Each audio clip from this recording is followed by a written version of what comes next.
एक आदमी की फेवरेट कार है फॉर्च्यूनर, उसकी कीमत है 61 लाख रुपए। अगर वो आदमी फॉर्च्यूनर खरीदे तो कंपनी को फायदा होता है 40 से 50 हजार रुपया, मगर इंडियन गवर्नमेंट को इससे फायदा होता है 27 लाख रुपया। जी हां, आपने सही सुना, 27 लाख। मतलब टोयोटा कंपनी अगर एक फॉर्च्यूनर सेल करे तो इससे सबसे ज्यादा कौन खुश होगा? गवर्नमेंट, जिसको 27 लाख रुपया टैक्स में मिलेगा।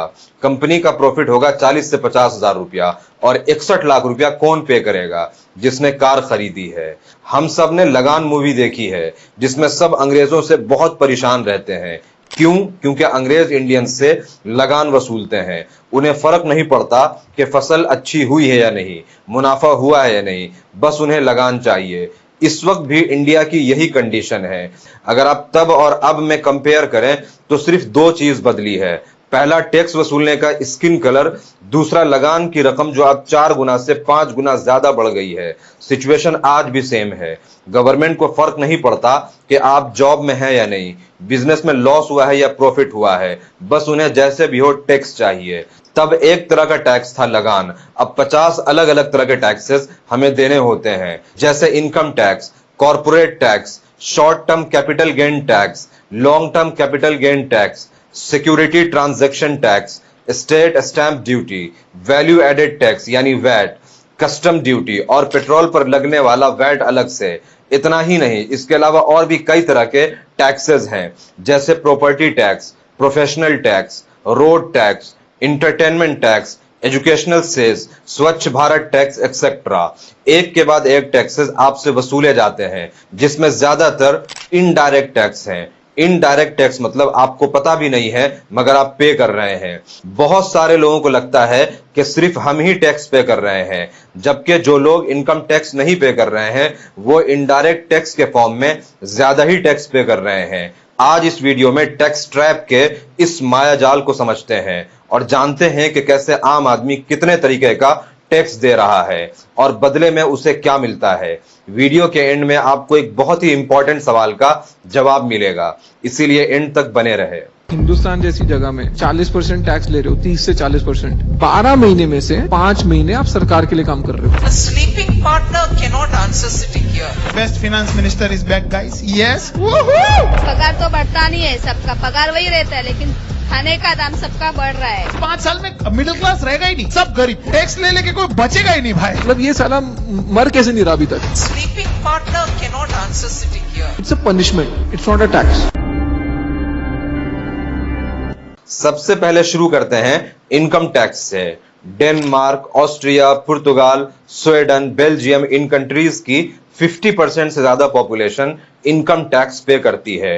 इंडिया में सिर्फ 2.2% लोग इनकम टैक्स पे करते हैं। इंडियन गवर्नमेंट के टोटल टैक्स रेवेन्यू का 27% इनकम टैक्स से आता है। मतलब रेस्ट जो 73% टैक्स रेवेन्यू है उसका पैसा मिडिल क्लास, लोअर क्लास से वसूला जाता है।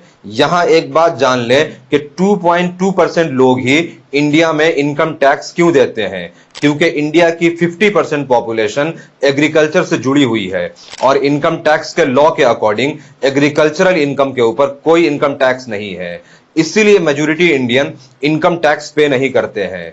यह अपने आप में इंडिया के कानून की एक बहुत बड़ी कमजोरी है, मगर क्या इससे वो इनकम टैक्स न देने जितना बचा पाते हैं? तो नहीं, ऐसा नहीं है। आइए हम कुछ मेजर टैक्सेस देखते हैं जिसके बोझ तले मिडिल क्लास दबा हुआ है। Corporate tax. इंडिया में जो कॉर्पोरेट टैक्स लगता है वो यूएई और सिंगापुर से बहुत ज्यादा है। इंडिया में 25% से 30% कॉर्पोरेट टैक्स लगता है, उस पर से 7% एडिशनल टैक्स लग जाता है, जो समवेयर अराउंड 40% कॉर्पोरेट टैक्स बनता है। यही अगर आप सिंगापुर से कंपेयर करें तो वहां 17% लगता है। यूएई में 9% कॉर्पोरेट टैक्स लगता है। इसीलिए बड़ी तादाद में इंडियन बिजनेसमैन इंडिया छोड़ करके बाहर जा रहे हैं। अब इनडायरेक्ट टैक्सेस में देखें, हम लोग एक्सचेंज ट्रांजैक्शन चार्जेस पे करते हैं, जीएसटी पे करते हैं, सेवी चार्जेस, स्टैंप ड्यूटी एक्सेट्रा पे करते हैं, और इंटरेस्टिंगली ये सारे चार्जेस वक्त के साथ बढ़ता ही जा रहा है। अगर आप प्रॉपर्टी की बात करें तो ये क्लिप देखें। About 50 to 55% of the cost of your house, any house you buy in Mumbai, is government taxes. So it is government taxes at the time when you buy land, when you do development, when you take permissions, when you do fire assessment, you pay an additional FSI charge. These are all payments made to the government and municipal corporation and other authorities. And the ready reckoner rate being so high, you can't sell at a lower rate. Government has actually caused the inflation and made homes in Mumbai unaffordable. ये Hiranandani group के MD Niranjan Hiranandani है। ये कह रहे हैं कि अगर आप मुंबई में 1 करोड़ का फ्लैट खरीदते हैं तो उसमें से 50% यानी 50 लाख डायरेक्टली और इनडायरेक्टली गवर्नमेंट को दे रहे हैं। मतलब लोगों को लगता है कि मुंबई में फ्लैट्स की रेट बहुत महंगी हो रही है, मगर आपको पता नहीं है कि गवर्नमेंट आपसे land buying registration fee, stamp duty, 5% GST, TDS, local municipal tax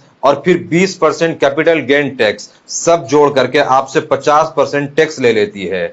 इसके अलावा अगर आप कार खरीदने जाते हैं तो उस पर भी आपको 28% जीएसटी लगता है। इसके अलावा car registration charge, green tax, luxury tax और फिर मोटर इंश्योरेंस पर 18% जीएसटी अलग से आपको देना होगा। इसके अलावा अगर उस गाड़ी से आप कहीं जाएं तो पेट्रोल और डीजल पर वैट अलग से देना होगा। फिर हाईवे पर अगर आप जाते हैं तो टोल टैक्स अलग से, जो अभी रिसेंटली 5% और बढ़ गया है। फिर कार इंश्योरेंस ही नहीं, हेल्थ इंश्योरेंस भी आजकल सबके पास लगभग होना जरूरी है, उसका भी आपको 18% जीएसटी पे करना होगा। हेल्थ इंश्योरेंस से आगे बढ़ते हैं।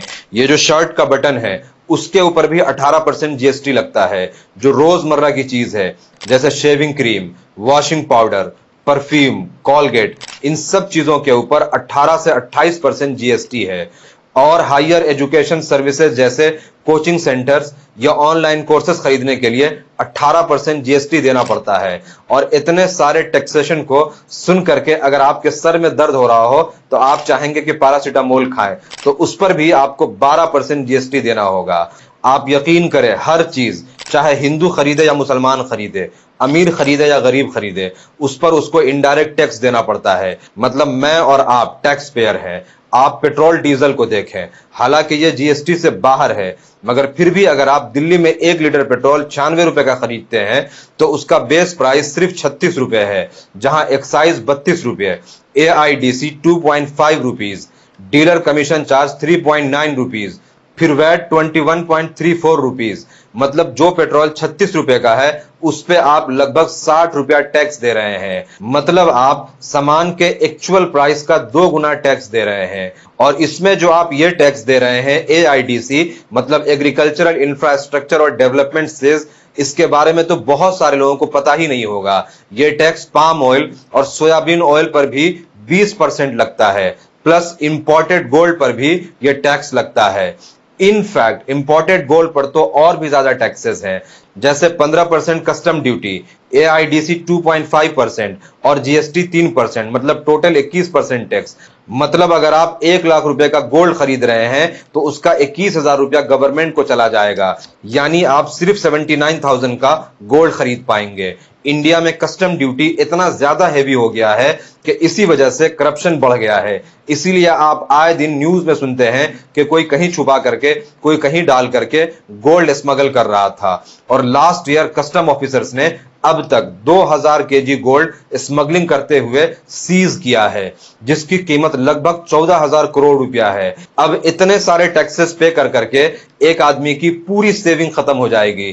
फिर वो यही उम्मीद करेगा कि उसकी लॉटरी लग जाए, मगर लॉटरी पर भी गवर्नमेंट ने 30% टैक्स लगाया हुआ है। और सिर्फ 30% नहीं, उस पर भी हेल्थ और एजुकेशन सेज और सरचार्ज टैक्स अलग से। यहां कंक्लूजन में आप ये समझ लें कि इंडिया को इनकम टैक्स में 27% मिलता है और फिर 73% मिडिल क्लास और लोअर क्लास गरीब लोगों के कलेजे पे चढ़ करके वसूला जाता है। प्रॉब्लम यह है कि 1% इंडियन पॉपुलेशन 40% इंडियन वेल्थ को ऑन करती है, तो 73% टैक्स मिडिल और लोअर क्लास से क्यों लिया जाता है? क्या यह जालिमाना टैक्स नहीं है? क्या यह रिग्रेसिव टैक्स नहीं है? जस्ट इमेजिन कीजिए कि एक बिलियनियर भी कॉलगेट के ऊपर 18% जीएसटी दे रहा है और उस बिलियनियर के कंपनी का चौकीदार भी सेम कॉलगेट के ऊपर 18% जीएसटी दे रहा है। क्या यह जुल्म नहीं है? पेट्रोल का बेस प्राइस 36 रुपया है और 60 रुपया टैक्स लिया जा रहा है। कार की कीमत अगर 5 लाख रुपया है तो 4 लाख रुपया उसके ऊपर टैक्स लिया जा रहा है। घर प्रॉपर्टी अगर आप देखें तो 25 लाख रुपए का अगर घर है तो 25 लाख रुपया उसके ऊपर टैक्स लिया जा रहा है। 50%, 100%, 2% टैक्स आम आदमी को देना पड़ता है, वो भी इनडायरेक्ट टैक्स के फॉर्म में, कि टैक्स दे भी रहे हैं और आपको एहसास भी नहीं हो रहा है कि आप टैक्स दे रहे हैं। इसीलिए आप सुनते होंगे कि फला आदमी, फला कम्युनिटी टैक्स पे पल रही है, जबकि पानी पर भी, कपड़े पर भी, खाना और दाना पर भी, हर चीज के ऊपर, घर और प्रॉपर्टी पे भी टैक्स देना पड़ता है। यहां सोचने के लिए एक पॉइंट डाल करके जा रहा हूं। मराठा जब नॉर्थ इंडिया में आए तो यूपी, बिहार और बंगाल के हिंदुओं से 35% टैक्स वसूल करते थे। 25% चौथ और 10% स्वदेश मुखी, टोटल 35%। 10 साल से मोदी गवर्नमेंट 35% टैक्स तो क्या इनडायरेक्ट टैक्स के फॉर्म में 100% टैक्स ले रहे हैं। क्या यह गवर्नमेंट की तरफ से खुली लूट नहीं है? कमेंट में जरूर बताएं। इस देश में पैसे की कमी नहीं है, ईमानदारी से देश के लिए काम करने वाले नेताओं की कमी है। वीडियो अगर इंफॉर्मेटिव लगी हो तो इसको ज्यादा से ज्यादा शेयर करें। कमेंट में जरूर बताएं कि वीडियो आपको कैसी लगी। Thank you.